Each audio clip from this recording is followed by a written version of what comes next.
మోహన్ రెడ్డి ప్రభుత్వం అవలంబిస్తున్న విధానం ఉందో, వ్యాపారస్తుల మీద కక్ష సాధింపు ధోరణి ఏ విధంగా ఉందో చూస్తే చాలా ఇబ్బందిగా, చాలా బాధాకరంగా ఉంది. గతంలో కూడా మేము ఎన్నోసార్లు చెప్పాం, ఎన్నోసార్లు అనేక మార్లు ఉద్యమాలు కూడా చేశాం, అనేక మార్లు ప్రెస్ మీట్లో చెప్పాం, అనేక సార్లు అసోసియేషన్స్ ఏవైతే ఛాంబర్ ఆఫ్ కామర్స్లు కానీ, క్లాత్ మర్చెంట్లు కానీ, గ్రానైట్ వ్యాపారులు కానీ, స్పిన్నింగ్ మిల్సోల్స్ కానీ, ఇలా అనేక వ్యాపార సంస్థల ఆర్గనైజేషన్స్ మేము చాలా ఇబ్బంది పడతా ఉన్నాం, మా ఇబ్బంది ఇది కరెక్ట్ కాదు, మమ్మల్ని దయచేసి ఇబ్బంది పెట్టమాకండి, రాష్ట్రంలో మేము వ్యాపారం చేసుకోవటానికి ఒక సులువైన మార్గం ఏర్పాటు చేయండి, మేము మా పెట్టుబడి మేము పెట్టుకొని, మా కష్టం మేము పడి, మా బాధ మేము పడి పొద్దున్నుంచి సాయంత్రం దాకా వ్యాపారం చేసుకొని మాకొచ్చే లాభంలో మేము ₹1 ట్యాక్స్ కడతా ఉన్నాం, దయచేసి మీరు మమ్మల్ని ఇబ్బంది పెట్టడం కరెక్ట్ కాదు అని అనేక మార్లు అనేక రంగాల సంఘాలు, అనేక రంగాల అసోసియేషన్స్ చెప్పాయి. వాటితో పాటు మా వాణిజ్య విభాగం కూడా ఎక్కడ వ్యాపారస్తుడికి అవసరమైనా, ఎక్కడ వ్యాపారస్తుడికి ఇబ్బంది వచ్చినా అండగా నిలబడి న్యాయం వైపు నిలబడి పోరాటాలు చేశాం. అయినా ఈ జగన్మోహన్ రెడ్డి ప్రభుత్వానికి కొద్ది కూడా కనికరం లేదు. అతని ధ్యాసలో వ్యాపారం అంటే కేవలం Bharati Bharati Bharati, Bharati cement, Bharati factory, iron factory, Bharati television, ఎంతసేపటికి వాళ్ళ యొక్క విధానాలే తప్ప, వాళ్ళ యొక్క వ్యాపారాలే తప్ప, జనాలు ఏదైతే చిరు వ్యాపారస్తుల దగ్గర నుంచి ఇండస్ట్రీస్ దాకా ఉన్నారో ఎవరిని కూడా పట్టించుకోని పరిస్థితి ఈ రాష్ట్రంలో మనం చూసాం. మరి వాళ్ళు చూసినట్టయితే ఉదయాన్నే ఏం కొంపలారాయో తెలీదు, అంతా ఎవరు అడావిలో వాళ్ళు ఉన్నారు.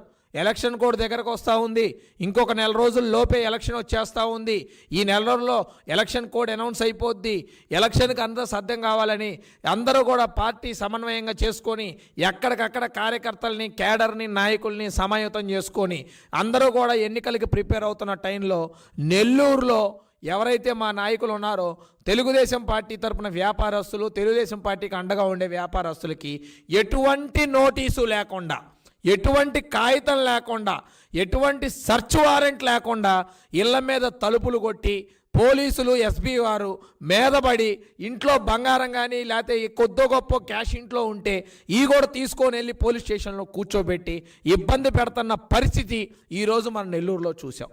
జగన్మోహన్ రెడ్డికి భయం మొదలైపోయింది, జగన్మోహన్ రెడ్డికి కౌంట్ డౌన్ మొదలైపోయింది. ఏం చేయాలో అర్థం కావట్లేదు. ఏదైతే నెల్లూరు పెద్దారెడ్లు, ఏదైతే నెల్లూరులో వాళ్ళ కంచుకోటగా భావించే పెద్దారెడ్లు అందరూ కూడా చీకొట్టి జగన్మోహన్ రెడ్డిని బయటికి వచ్చేశారు. నీతో మా వల్ల కాదురా నాయనా, నువ్వు రెడ్డి అని చెప్పుకోవడానికి మాకు సిగ్గేస్తుందని వాళ్ళందరూ కూడా బయటకు వచ్చేశారు. ఏం చేయాలో అర్థం కాక కాళ్ళు పట్టుకున్నాడు, గడ్డం పట్టుకున్నాడు, ఇంకేయో పట్టుకొని బతిలాడాడు. ఎవడు కూడా ఆయన మాటినే పరిస్థితి లేదు. నీతో ఉంటే మా జీవితం కొల్లేర్రా బాబు, సంక నాకిచ్చేసామని చెప్పి నెల్లూరు పెద్దారెడ్లు అందరూ కూడా అతను వదిలిపెట్టి వచ్చేశారు.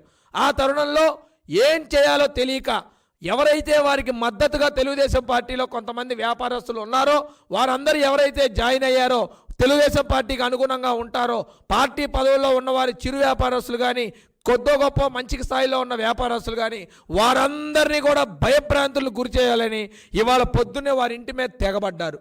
తెగబడ్డాళ్ళు ఎవరన్నా ఇన్కమ్ ట్యాక్స్ వాళ్ళ, జిఎస్టీ ఆఫీసర్లా? కాదే, పోలీసులు. పోలీసులకి ఏం పని?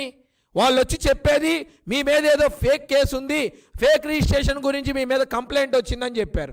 మరి ఫేక్ రిజిస్ట్రేషన్ గురించి కంప్లైంట్ వస్తే వాళ్ళు నోటీస్ ఇచ్చి అరెస్ట్గా తీసుకెళ్లాల్సింది. అవన్నీ చేయకుండా ఇంట్లో బీరువాల్లో ఏమున్నాయి, మంచం కింద ఏముంది, ఇంకో చోట ఏముంది, డబ్బులు ఉన్నాయా, బంగారం ఉందా, కాగితాలున్నా, అసలు పోలీస్ డిపార్ట్మెంట్ వారికి ఈ అధికారం ఎక్కడుంది?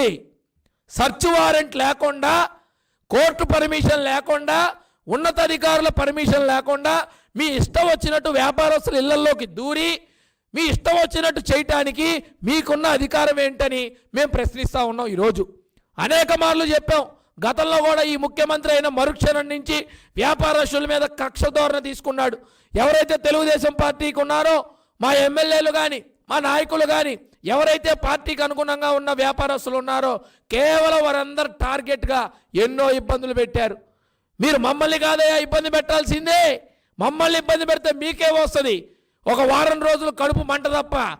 మావెప్పుడు వైట్ పేపర్లా క్లియర్గా ఉంటాం తెలుగుదేశం పార్టీ వాళ్ళం. మా పుస్తకాలు ఎప్పుడు వైట్ రాయల్గా ఉంటాయి. చెక్ చేసుకోండి కావాలంటే. కానీ ఒక పద్ధతి ప్రకారం, దానికి ఒక పద్ధతి ఉంది. మీరు నోటీస్ ఇవ్వాలి, ఎక్కడ తప్పు జరిగింది, ఎలాంటి తప్పు జరిగిందని ప్రిలిమినరీగా మీరు నోటీస్ ఇవ్వాలి. ఈ నోటీస్కి మా వ్యాపారస్తుడు ఎవరైనా సరే రిప్లై ఇవ్వకపోతే అప్పుడు మీరు సర్చ్ వారెంట్ కానివ్వండి, ఇంకో వారెంట్ కానివ్వండి, ఎటువంటి వారెంట్ అయినా తీసుకొని మీరు యాక్షన్ తీసుకునే అర్హత మీకు ఉంది.